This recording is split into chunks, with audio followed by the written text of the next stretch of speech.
Hello everyone, good morning. কেমন আছো সবাই? আশা করি অনেক ভালো আছো। আমিও সুস্থ আছি আগের থেকে অনেকটা। আজকে সকালবেলা নতুন একটা ভ্লগ নিয়ে তোমাদের সামনে চলে আসলাম, আর তোমাদের অনেক রিকোয়েস্টের একটা ভিডিও বলতে পারো আজকের ভিডিওটা। আর খুবই সুন্দর একটা ভিডিও হতে চলেছে, আশা করি টাইটেল থাম্বনেল দেখে বুঝতে পেরেছো। তো দেখো, আজকে সকালবেলা ঘুম থেকে একটু তাড়াতাড়ি ওঠা হয়েছিল, মাই উঠেছিল।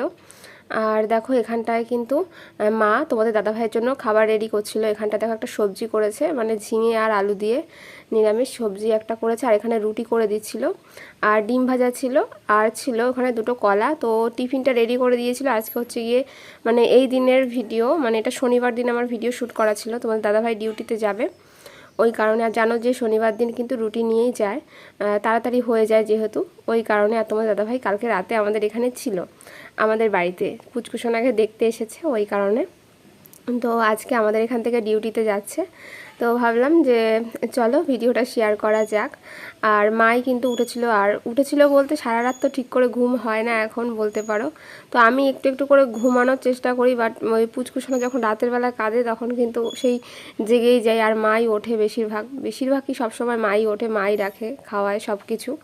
তো তারপরে কিন্তু একদম তাড়াতাড়ি উঠে পড়েছিল তোমার দাদাভাইয়ের জন্য খাবার রেডি করতে। আর তারপরে দেখো এখানে কিন্তু ঘরে আবার রুটি নিয়ে এসেছিলাম, একটু সবজি, আর এখানে নিয়েছিলাম একটা কলা। তো এই আজকে খেয়ে যাবে তোমাদের দাদাভাই ডিউটিতে। আর ও গেছে এখন ফ্রেশ হতে, একদম স্নান দান সেরে নেবে, তারপরে গিয়ে ঘরে আসবে। আর আমি দেখো এখানে তোমাদের দাদাভাইয়ের জামা প্যান্ট যেগুলো সেগুলো আমি একটুখানি গুছিয়ে রাখছি, মানে আস্তে আস্তে হালকা পাতলা কাজগুলো একটুখানি করছি, কারণ এখন তো ভারী কাজ কিছুই করতে পারবো না। আসলে নিজে হাঁটাচলা করতেই এখনও অসুবিধা, নিজে মানে পুরোপুরি তো সুস্থ হয়ে যায়নি এই কয়েকটা দিনে। তো দেখো তোমার দাদাভাইয়ের গেঞ্জি জামা প্যান্ট ওগুলো একটু সোজা করে দিলাম, উল্টো ছিল, যাতে তাড়াতাড়ি আর কি হয়ে যায়। তো দেখো তোমার দাদাভাই কিন্তু ফ্রেশ হয়ে একদম স্নান দান সেরে সোজা ঘরে চলে এসেছে। আর তারপরে কিন্তু খেয়ে দে ও ডিউটিতে বেরিয়ে গেছে, আর পুচকুকে দেখে গেছিলো যাওয়ার আগে। তো তারপরে কিন্তু আমি ভেবেছিলাম কি যে বাবার ঘরে যে মশারি আর কি টানানো রয়েছে, বিছানাটা ভাবলাম যে গুছিয়ে দিই। তো আস্তে আস্তে উঠছিলাম, আর জানো এখন খুব মানে সাবধানে এগুলো করতে হবে। তো মা বললো যে থাক, করতে হবে না, আমি করে দিচ্ছি। তো তারপরে কিন্তু মাই বিছানাটা গুছিয়ে দিল, কারণ আমার উঠতেই মনে হয় 1 ঘন্টা লেগে যাবে বিছানাতে। তাও তো এখন চলতে ফিরতে পারছি, মানে ভাবছি যে যখন নার্সিংহোমে ছিলাম মানে 4-5 দিনের দিন আমি মানে সোজা হতে পারছিলাম না, এরকম অবস্থা। তো দেখো তারপরে ওই মাই আর কি গুছিয়ে দিচ্ছিলো। আর এই ঘরে তোমাদের দাদাভাই আর আমার বাবা ঘুমিয়েছিল, আর আমি মা পুচকু মিলে ওই পাশের ঘরে ঘুমিয়েছিলাম, মানে ওই যে ঘরে আর কি মা বাবা থাকতো ওই ঘরে। কারণ ওই আমি তো একা একা ওকে রাখতে পারবো না, ওই জন্য মা থাকে, মাই রাতের বেলা উঠে খাওয়ায়। এবার আমি তো মানে তাড়াহুড়ো করে উঠতে পারি না, আমার উঠতে গেলে একটু টাইম লাগে, তো ওই কারণে। তারপর দেখো মার সাথে এখানে কথা বলছিলাম, আর মা বিছানাটা গোছাচ্ছিল। তো ওই আর কি, এর আগে তো দেখতে যে আমি রোজ বিছানাটা গোছাতাম, সকালবেলা থেকে তোমাদের সাথে ভ্লগ শেয়ার করতাম। তো এখন মানে কিছুদিন হয়তো এই জিনিসগুলো করতে পারবো না, আবার আস্তে আস্তে ঠিক হয়ে যাবে। আগে আমি পুরোপুরি সুস্থ হয়ে নিই, তারপরে সমস্ত কিছু আবার দেখতে পারবে আমি কি করি না করি। তো তোমরা বলেছো যে দিদিভাই তুমি যাই করো না করো ডেলি ভিডিও শেয়ার করো, তো ওই কারণেই দেখো যাই করছি না করছি, মানে কিছুই করছি না সেরকম, তাও তোমাদের সাথে তোমরা বলেছো ওই জন্য ভিডিওগুলো শেয়ার করছি। আর অনেক কদিন মাঝখানে ভিডিও দিতে পারিনি ঠিকঠাক, জানো যে হঠাৎ করে এরকম হয়ে গেল, তো ওই কারণে মানে অনেক কিছু প্ল্যানিং করে রেখেছিলাম, বাট মানে হুট করে যে এরকম হয়ে যাবে বুঝতে পারিনি। তোমরা তো দেখেছোই আমাদের আগের ভ্লগগুলো যে একটা। তো দেখো তারপরে মা আর আমি কিন্তু ওইভাবে মানে ওই হাতে হাতে বিছানাটা গুছিয়ে নিলাম। তারপরে মাই বলছে যে ঘর টর ঝাড় দিয়ে নেবে, আমি আর কিছু করিনি তখন। তো আমি তারপরে পুচকুর ওখানটায় গিয়েছিলাম, একবার দেখে আসছিলাম, ও ঘুমিয়ে আছে এখন, আর সারা রাত ঘুমায় না, মানে সেই রাত 3টের সময় উঠে একদম সকাল অবধি, তারপরে 4টের সময় কোনো দিন ওঠে। আর মানে যেদিন চেঁচামেচি করবে সেদিন তো সারা রাতও হয়ে যায় মাঝে মাঝে, এই রকম আর কি, মানে রাতের ঘুম টুম সব উড়ে গেছে। তারপর দেখো মা কিন্তু এখানটায় ভালো করে ঘর ফর ঝাড় দিয়ে দিচ্ছে, খাটের তলা থেকে পরিষ্কার করে একদম। আর এখন মানে সকালবেলা উঠলে, সকালবেলা কি বলবো, রাত 3টে-4টের দিকে ওঠা হয়, তারপর তার ঘুম নেই চোখে। তাও সকালবেলা উঠলে মানে কোথা দিয়ে যে 10টা-11টা বেজে যায় নিজেরাই মানে টাইমটা বুঝতে পারি না। তারপর দেখো আমি আস্তে আস্তে কিন্তু বাইরে বেরিয়েছিলাম, আর হাঁটছিলাম আস্তে আস্তেই। আর মাঝে মাঝে কিন্তু ভিডিওগুলো আমি ফাস্ট করে দেবো, মানে এই ভিডিও তো তোমরা দেখতে পারবে, নয়তো এত আস্তে আস্তে সমস্ত কিছু করছি মানে তোমাদের হয়তো ভালো লাগবে না, আর মানে ভিডিও অনেক বড় হয়ে যাবে। তো দেখো আমি কিন্তু বাইরে নেমে দেখছিলাম যে নাইটিটা শুকিয়েছিল কিনা, চেঞ্জ করব। তো দেখছিলাম কি নাইটিটা হালকা এখনও ভেজা রয়েছে। আর দেখো বাইরে পুচকুচ সব মানে ছোট ছোট কাপড়ের টুকরো, মানে জানো যে এই সময়টা অনেক লাগে, পটি করে দেয়, হিসি করে দেয়, তো ওই কারণে। আর তারপরে দেখো ওর দুধের বোতলটা নিয়ে আমি এসেছিলাম বাইরে আস্তে আস্তে। তো ব্রাশ করব নিজেও, তারপরে মুখ টুক ধোবো, আর ওর যে বোতলটা দুধের, তো ওটাও একটু ভালো করে পরিষ্কার করে আবার ধুয়ে নিচ্ছিলাম, কারণ একটু আগে খাওয়ানো হয়েছিল। আর আগের দিন আমার ভিডিওতে একটা দিদিভাই বোধহয় কমেন্ট করেছিল যে ব্রেস্ট ফিডিং করানোটাই ভালো, আর মানে আলাদা যে আমরা খাওয়াই এই যে বোতলে করে, তো এটা ভালো না। হ্যাঁ, সে তো অবশ্যই জানি, বাট কি বলো তো, এখনকার বাচ্চাগুলো মানে যেমন ধরো সিজার হলে না সাথে সাথে তো সেই ব্রেস্ট মিল্কটা আসে না, ওই জন্য আর কি মানে তখন ওরা লিখে দেয় যে এরকম আলাদা দুধ কিনে আনতে, যে মানে প্যাকেটে যেগুলো পাওয়া যায় আর কি বাচ্চাদের খাওয়ানো হয়। তো তখন ওইটা প্রথমে দিলে না ওইটা টেস্টটা পেয়ে যায়, পরে আর মানে ওরা খেতেই চায় না ব্রেস্ট মিল্ক। তো ওই অনেক মানে কষ্টে তখন পরে খাওয়াতে হয়। তবুও আমি দিই আর কি, চেষ্টা করি। তবুও কি বলো তো, ওটা তো আর পেট ভরে না ঠিকঠাক করে, মানে ওইটা দিয়ে আর পেট ভরে না পুরোটা। তো ওই জন্যই মানে এমনিতে দিই, কিন্তু ওই বোতলের দুধটা খাওয়াতেই হয় আর কি। তো দেখো তারপরে কিন্তু আমি ঘরে চলে এসেছিলাম।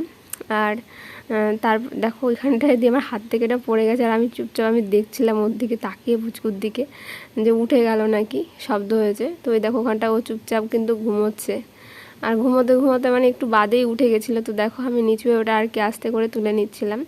আর তারপরে অন্য একটা নাইটি নিয়ে এসেছিলাম যে ঘরেই চেঞ্জ করে নেব।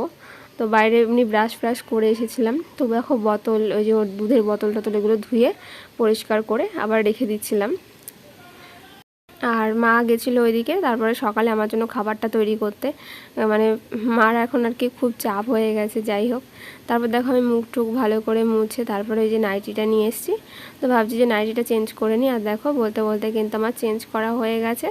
তো এই নাইটিটাই পরে অন্য একটা নাইটি পরে নিয়েছি, আর ঘরের মধ্যে মেলে দিয়েছি। আর এখন দেখো ঘরটা পুরো চেঞ্জ, মানে ঘরের মধ্যে এরকম ওর পুচকুর কাঁথা কাপড় যাই হোক এগুলো সব মানে রেখে দিই।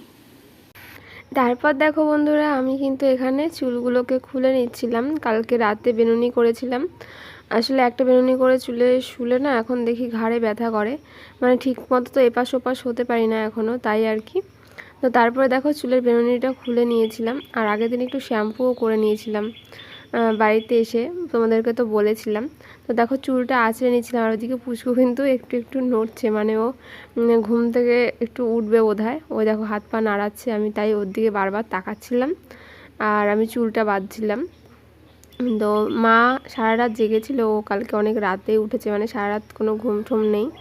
তো মা এখন গেছে একটু রান্নাঘরের দিকে সকালের খাবার দাবার রেডি করতে, আর আমি এসেছিলাম পুচকুর এখানটায় একবারে দেখবো, আর আমি নিজে একটুখানি মানে চুল টুল আঁচড়ে নিচ্ছিলাম। তারপরে দেখো এই ঘরে এসেছি, আর এসে একটুখানি ক্রিম মেখে নিচ্ছিলাম মুখে, কারণ এই কয়েকদিন কি বলো, মানে প্রায় 10 দিন 12 দিনের মতন মানে কোনো কিছু করিনি মুখে, ক্রিম বলো বা স্নান, ওখানে তো স্নান করতে দেয়নি যে কটা দিন নার্সিংহোমে ছিলাম আর কি। তো তারপরে দেখো আমি একটু ফ্রেশ হয়ে তারপরে এসেছিলাম বাইরে এই জায়গাটায়। তো বসেছিলাম, এখন হচ্ছে কিছু খাবো। ব্রাশ ফ্রাশ তো করেই নিয়েছিলাম, তো আগে একটু জল খেয়ে নিচ্ছিলাম। তারপরে দেখো এই যে থাইরয়েডের ওষুধটা ছিল, তো ওই কয়েকটা দিন আমার খাওয়া হয়নি, মানে অনেক ওষুধপত্র ছিল ওই কারণে। আর তারপরে আমি কালকে ডাক্তারবাবুকে ফোন করেছিলাম, জিজ্ঞেস করলাম যে থাইরয়েডের ওষুধটা তো আগে খেতাম, এখন খাবো কি না। তো উনি বললেন যে হ্যাঁ, তুমি থাইরয়েডের ওষুধটা বন্ধ করবে না, খেয়ে যাও। তো ওই কারণে দেখো আগে কিন্তু থাইরয়েডের ওষুধটা খেয়ে নিচ্ছিলাম, আর তারপরে মুড়ি খাচ্ছিলাম একটুখানি, অল্প একটুখানি আখের গুড় নিয়েছি, যেহেতু মিষ্টি খেতে বারণ করে তাই জন্য আর কি। হ্যালো বন্ধুরা, দেখো অনেক দিন বাদে কিন্তু আবার ক্যামেরার সামনে চলে আসলাম। আর গতকাল ভিডিও দিতে পারিনি, তার জন্য সরি। আসলে পুচকুসোনাকে নিয়ে একটু ব্যস্ত ছিলাম। জানো যে এখন মানে সারাদিনের সময়টা কোথা দিয়ে চলে যায় মানে বুঝতেই পারি না। তো যাই হোক, আজকের ভিডিও টাইটেল থাম্বনেল দেখে আশা করি বুঝেছো ভিডিওটা কি নিয়ে হতে চলেছে। তো তোমাদেরকে অনেক ওয়েট করিয়ে দিয়েছিলাম। যাই হোক, আজকে কিন্তু বলবো আমাদের বেবি বয় হয়েছে না বেবি গার্ল হয়েছে, তার মধ্যে তোমরা আমাকে অনেক অনেক কমেন্টস করেছো, আর বেশিরভাগ কমেন্টস মানে অনেক কি বলবো, মানে বেশিরভাগ প্রত্যেকেই বলেছে যে দিদিভাই তোমার মনে হয় বেবি বয় হয়েছে। আর হাতে গোনা মোটামুটি 3 জনের মতন আমাকে কমেন্টস করেছে যে দিদিভাই তোমার মনে হয় মেয়ে হয়েছে। তো আজকে কিন্তু বলে দেবো, আর ওয়েট করালাম না। তো এবার বলে দিই, ভেবেছিলাম কি আমি আর তোমার দাদাভাই দুজনে মিলে একসাথে বলবো, বাট সেটা আর হয়নি। তোমার দাদাভাই কালকে এসেছিলো, গতকালও, তো আজকে ডিউটিতে চলে গেছে। এখান থেকে মানে সেভাবে আর ভিডিও শ্যুট করতে পারিনি, যাই হোক একটু ব্যস্ত ছিলাম। তো আমি বলে দিই, তোমরা যারা বেশিরভাগ কমেন্টস করেছো যে দিদিভাই তোমার বেবি বয় হয়েছে, আসলে সেটাই ঠিক। হ্যাঁ, আমার গোপাল সোনা এসছে।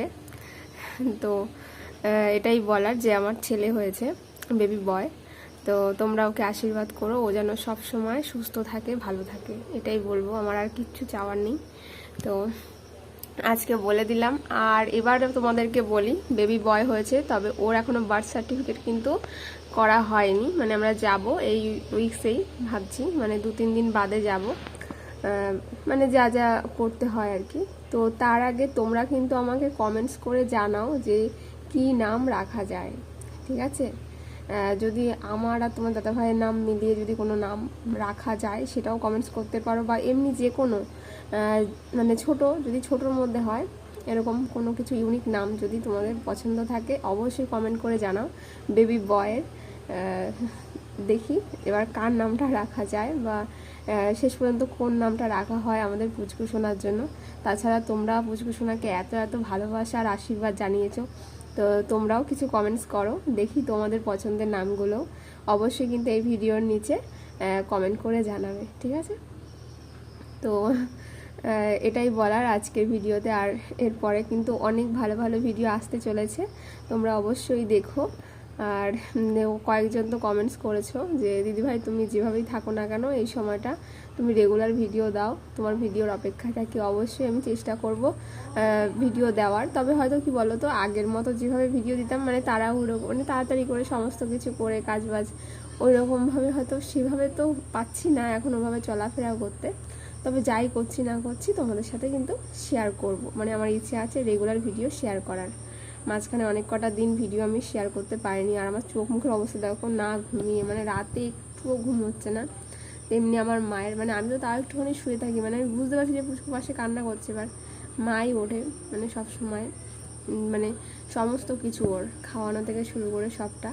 তো যাই হোক বন্ধুরা, আজকের ভিডিওটা আর বেশি বড় করব না, এখানে ভিডিওটা শেষ করছি। আর পুচকু সোনার নামটা কিন্তু তোমাদের অবশ্যই রাখতে হবে। দেখো এখন মানে ছোট থেকে কোনো ইউনিক নাম যদি তোমাদের পছন্দ হয়, আমার আর তোমার দাদাভাইয়ের নাম মিলিয়ে হোক বা যে কোনো নাম হতে পারে, যাই দিয়ে হোক, যদি ছোট কোনো নাম তোমাদের পছন্দ থাকে তাহলে অবশ্যই কিন্তু নিচে কমেন্টস করে জানাও। দেখা যাক শেষ পর্যন্ত কোন নামটা রাখা হয় ওর বার্থ সার্টিফিকেটে বা এমনিতে। তো তার জন্য কিন্তু মানে ভালো ভালো কমেন্ট করতে হবে। আর আজকে টাটা, নেক্সট টাইম কিন্তু আবার তোমাদের সাথে খুব তাড়াতাড়ি দেখা হচ্ছে পুচকু সোনার ভিডিও নিয়ে, ঠিক আছে?